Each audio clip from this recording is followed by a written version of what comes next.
ಇವತ್ತು ನಟ ಪ್ರಕಾಶ್ ರೈ ಮೈಸೂರಿಗೆ ಬಂದಿದ್ದರು. ನಿರ್ದಿಗಂತ, ಇದು ಸ್ವಲ್ಪ ಓದೋದಕ್ಕೆ ಕಷ್ಟ ಆಗುತ್ತೆ. ನಿರ್ದಿಗಂತ ಆ ಹೇಳಿಕೆ ಪಾಪ ಈ ಹಿಂದೆ ಏನೆಲ್ಲ ತಪ್ಪು ಪ್ರೊನೌನ್ಸಿಯೇಷನ್ ಆಗಿತ್ತು. ನಿರ್ದಿಗಂತ ಸ್ವಲ್ಪ ಈಸಿಯಾಗಿ ಆಗೋದಿಲ್ಲ. ನಿರ್ದಿಗಂತ ಅಂತ. ಇನ್ನು ನಿರ್ದಿಗಂತ ವತಿಯಿಂದ ಮಕ್ಕಳ ನಾಟಕೋತ್ಸವ ಹಮ್ಮಿಕೊಳ್ಳುವ ಬಗ್ಗೆ ಅವರು ಮಾತನಾಡಿದರು. ಆಗ ಪತ್ರಕರ್ತರು ದರ್ಶನ್ ಬಗ್ಗೆ ಪ್ರಶ್ನೆ ಮಾಡಿದರು.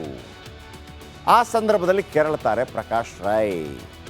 ನಾನು ಮಕ್ಕಳ ಬಗ್ಗೆ ಮಾತಾಡೋಕೆ ಬಂದಿದ್ದೀನಿ, ಕಳ್ಳನ ಮಕ್ಕಳ ಬಗ್ಗೆ ಅಲ್ಲ ಅಂತ ಹೇಳಿದರು. ಅಂದರೆ ಅವರು ಹೇಳಿದ್ದು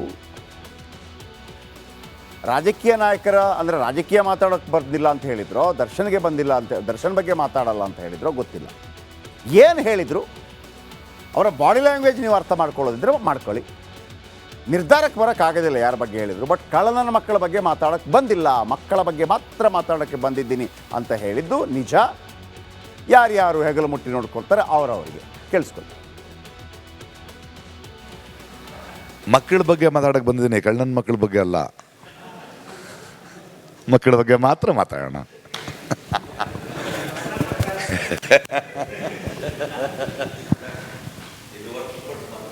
ಆಮೇಲೆ ಮಾತಾಡೋಣ.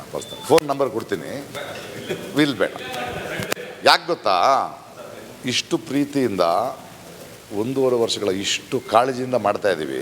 ನಾಳೆ ಹೆಡ್ಲೈನ್ ಚೇಂಜ್ ಆಗುತ್ತೆ. ಬೇಡ 20ನೇ ತಾರೀಕು ಇನ್ನೊಂದು ದಿನ ಇದೇ ಪ್ರೆಸ್ ಮೀಟ್ ಮಾಡೋಣ, ಬರೀ ಅದೇ ಮಕ್ಕಳ ಬಗ್ಗೆ ಮಾತಾಡೋಕ್ಕೆ ಬಂದಿದ್ದೀನಿ, ಕಳ್ಳನ ಮಕ್ಕಳ ಬಗ್ಗೆ ಅಲ್ಲ. ಓಕೆ. ಇವತ್ತು ನಟ ಪ್ರಕಾಶ್ ರೈ ಮೈಸೂರಿಗೆ ಬಂದಿದ್ದರು. ನಿರ್ದಿಗಂತ, ಇದು ಸ್ವಲ್ಪ ಓದೋದಕ್ಕೆ ಕಷ್ಟ ಆಗುತ್ತೆ. ನಿರ್ದಿಗಂತ ಆ ಹೇಳಿಕೆ ಪಾಪ ಈ ಹಿಂದೆ ಏನೆಲ್ಲ ತಪ್ಪು ಪ್ರೊನೌನ್ಸಿಯೇಷನ್ ಆಗಿತ್ತು. ನಿರ್ದಿಗಂತ ಸ್ವಲ್ಪ ಈಸಿಯಾಗಿ ಆಗೋದಿಲ್ಲ. ನಿರ್ದಿಗಂತ ಅಂತ. ಇನ್ನು ನಿರ್ದಿಗಂತ ವತಿಯಿಂದ ಮಕ್ಕಳ ನಾಟಕೋತ್ಸವ ಹಮ್ಮಿಕೊಳ್ಳುವ ಬಗ್ಗೆ ಅವರು ಮಾತನಾಡಿದರು. ಆಗ ಪತ್ರಕರ್ತರು ದರ್ಶನ್ ಬಗ್ಗೆ ಪ್ರಶ್ನೆ ಮಾಡಿದರು. ಆ ಸಂದರ್ಭದಲ್ಲಿ ಕೆರಳುತ್ತಾರೆ ಪ್ರಕಾಶ್ ರೈ. ನಾನು ಮಕ್ಕಳ ಬಗ್ಗೆ ಮಾತಾಡೋಕೆ ಬಂದಿದ್ದೀನಿ, ಕಳ್ಳನ ಮಕ್ಕಳ ಬಗ್ಗೆ ಅಲ್ಲ ಅಂತ ಹೇಳಿದರು. ಅಂದರೆ ಅವರು ಹೇಳಿದ್ದು ರಾಜಕೀಯ ನಾಯಕರ ಅಂದರೆ ರಾಜಕೀಯ ಮಾತಾಡೋಕ್ಕೆ ಬರ್ದಿಲ್ಲ ಅಂತ ಹೇಳಿದ್ರು, ದರ್ಶನ್ಗೆ ಬಂದಿಲ್ಲ ಅಂತ, ದರ್ಶನ್ ಬಗ್ಗೆ ಮಾತಾಡಲ್ಲ ಅಂತ ಹೇಳಿದ್ರು, ಗೊತ್ತಿಲ್ಲ. ಏನು ಹೇಳಿದರು ಅವರ ಬಾಡಿ ಲ್ಯಾಂಗ್ವೇಜ್ ನೀವು ಅರ್ಥ ಮಾಡ್ಕೊಳ್ಳೋದಿದ್ರೆ ಮಾಡ್ಕೊಳ್ಳಿ. ನಿರ್ಧಾರಕ್ಕೆ ಬರೋಕ್ಕಾಗೋದಿಲ್ಲ ಯಾರ ಬಗ್ಗೆ ಹೇಳಿದರು. ಬಟ್ ಕಳ್ಳನ ಮಕ್ಕಳ ಬಗ್ಗೆ ಮಾತಾಡೋಕ್ಕೆ ಬಂದಿಲ್ಲ, ಮಕ್ಕಳ ಬಗ್ಗೆ ಮಾತ್ರ ಮಾತಾಡೋಕ್ಕೆ ಬಂದಿದ್ದೀನಿ ಅಂತ ಹೇಳಿದ್ದು ನಿಜ. ಯಾರ್ಯಾರು ಹೆಗಲು ಮುಟ್ಟಿ ನೋಡ್ಕೊಳ್ತಾರೆ ಅವರವರಿಗೆ ಕೇಳಿಸ್ಕೊಳ್ಳಿ. ಮಕ್ಕಳ ಬಗ್ಗೆ ಮಾತಾಡೋಕ್ಕೆ ಬಂದಿದ್ದೀನಿ, ಕಳ್ಳನ ಮಕ್ಕಳ ಬಗ್ಗೆ ಅಲ್ಲ.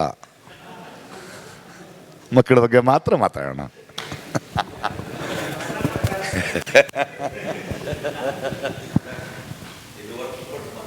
ಆಮೇಲೆ ಮಾತಾಡೋಣ. ಫೋನ್ ನಂಬರ್ ಕೊಡ್ತೀನಿ, ವಿಲ್ ಬೇಡ.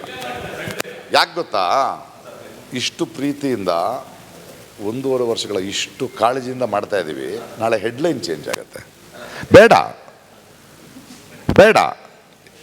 20ನೇ ತಾರೀಕು ಇನ್ನೊಂದು ದಿನ ಇದೇ ಪ್ರೆಸ್ ಮೀಟ್ ಮಾಡೋಣ, ಬರೀ ಅದೇ ಮಕ್ಕಳ ಬಗ್ಗೆ ಮಾತಾಡೋಕ್ಕೆ ಬಂದಿದ್ದೀನಿ, ಕಳ್ಳನ ಮಕ್ಕಳ ಬಗ್ಗೆ ಅಲ್ಲ. ಓಕೆ. ಇವತ್ತು ನಟ ಪ್ರಕಾಶ್ ರೈ ಮೈಸೂರಿಗೆ ಬಂದಿದ್ದರು. ನಿರ್ದಿಗಂತ, ಇದು ಸ್ವಲ್ಪ ಓದೋದಕ್ಕೆ ಕಷ್ಟ ಆಗುತ್ತೆ. ನಿರ್ದಿಗಂತ ಆ ಹೇಳಿಕೆ ಪಾಪ ಈ ಹಿಂದೆ ಏನೆಲ್ಲ ತಪ್ಪು ಪ್ರೊನೌನ್ಸಿಯೇಷನ್ ಆಗಿತ್ತು. ನಿರ್ದಿಗಂತ ಸ್ವಲ್ಪ ಈಸಿಯಾಗಿ ಆಗೋದಿಲ್ಲ. ನಿರ್ದಿಗಂತ ಅಂತ. ಇನ್ನು ನಿರ್ದಿಗಂತ ವತಿಯಿಂದ ಮಕ್ಕಳ ನಾಟಕೋತ್ಸವ ಹಮ್ಮಿಕೊಳ್ಳುವ ಬಗ್ಗೆ ಅವರು ಮಾತನಾಡಿದರು. ಆಗ ಪತ್ರಕರ್ತರು ದರ್ಶನ್ ಬಗ್ಗೆ ಪ್ರಶ್ನೆ ಮಾಡಿದರು. ಆ ಸಂದರ್ಭದಲ್ಲಿ ಕೆರಳುತ್ತಾರೆ ಪ್ರಕಾಶ್ ರೈ. ನಾನು ಮಕ್ಕಳ ಬಗ್ಗೆ ಮಾತಾಡೋಕೆ ಬಂದಿದ್ದೀನಿ, ಕಳ್ಳನ ಮಕ್ಕಳ ಬಗ್ಗೆ ಅಲ್ಲ ಅಂತ ಹೇಳಿದರು. ಅಂದರೆ ಅವರು ಹೇಳಿದ್ದು ರಾಜಕೀಯ ನಾಯಕರ ಅಂದರೆ ರಾಜಕೀಯ ಮಾತಾಡೋಕ್ಕೆ ಬರ್ದಿಲ್ಲ ಅಂತ ಹೇಳಿದ್ರು, ದರ್ಶನ್ಗೆ ಬಂದಿಲ್ಲ ಅಂತ, ದರ್ಶನ್ ಬಗ್ಗೆ ಮಾತಾಡಲ್ಲ ಅಂತ ಹೇಳಿದ್ರು, ಗೊತ್ತಿಲ್ಲ. ಏನು ಹೇಳಿದರು ಅವರ ಬಾಡಿ ಲ್ಯಾಂಗ್ವೇಜ್ ನೀವು ಅರ್ಥ ಮಾಡ್ಕೊಳ್ಳೋದಿದ್ರೆ ಮಾಡ್ಕೊಳ್ಳಿ. ನಿರ್ಧಾರಕ್ಕೆ ಬರೋಕ್ಕಾಗೋದಿಲ್ಲ ಯಾರ ಬಗ್ಗೆ ಹೇಳಿದರು. ಬಟ್ ಕಳ್ಳನ ಮಕ್ಕಳ ಬಗ್ಗೆ ಮಾತಾಡೋಕ್ಕೆ ಬಂದಿಲ್ಲ, ಮಕ್ಕಳ ಬಗ್ಗೆ ಮಾತ್ರ ಮಾತಾಡೋಕ್ಕೆ ಬಂದಿದ್ದೀನಿ ಅಂತ ಹೇಳಿದ್ದು ನಿಜ. ಯಾರ್ಯಾರು ಹೆಗಲು ಮುಟ್ಟಿ ನೋಡ್ಕೊಳ್ತಾರೆ ಅವರವರಿಗೆ ಕೇಳಿಸ್ಕೊಳ್ಳಿ. ಮಕ್ಕಳ ಬಗ್ಗೆ ಮಾತಾಡೋಕ್ಕೆ ಬಂದಿದ್ದೀನಿ, ಕಳ್ಳನ ಮಕ್ಕಳ ಬಗ್ಗೆ ಅಲ್ಲ. ಮಕ್ಕಳ ಬಗ್ಗೆ ಮಾತ್ರ ಮಾತಾಡೋಣ.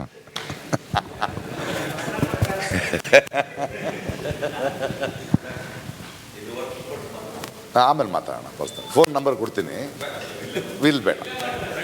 ಯಾಕೆ ಗೊತ್ತಾ, ಇಷ್ಟು ಪ್ರೀತಿಯಿಂದ 1.5 ವರ್ಷಗಳ ಇಷ್ಟು ಕಾಳಜಿಯಿಂದ ಮಾಡ್ತಾ ಇದ್ದೀವಿ, ನಾಳೆ ಹೆಡ್ಲೈನ್ ಚೇಂಜ್ ಆಗುತ್ತೆ. ಬೇಡ ಬೇಡ. 20ನೇ ತಾರೀಕು ಇನ್ನೊಂದು ದಿನ ಇದೇ ಪ್ರೆಸ್ ಮೀಟ್ ಮಾಡೋಣ, ಬರೀ ಅದೇ ಮಕ್ಕಳ ಬಗ್ಗೆ ಮಾತಾಡಕ್ಕೆ ಬಂದಿದ್ದೀನಿ, ಕಳ್ಳನ ಮಕ್ಕಳ ಬಗ್ಗೆ ಅಲ್ಲ. ಓಕೆ, ಜಾಮೀನಿಗೆ ತಡೆ ತಂದರೆ ಮತ್ತೆ ಜೈಲಿಗೆ ಹೋಗುವಂಥ ಸಾಧ್ಯತೆ ಇಲ್ಲದ್ದಿಲ್ಲ.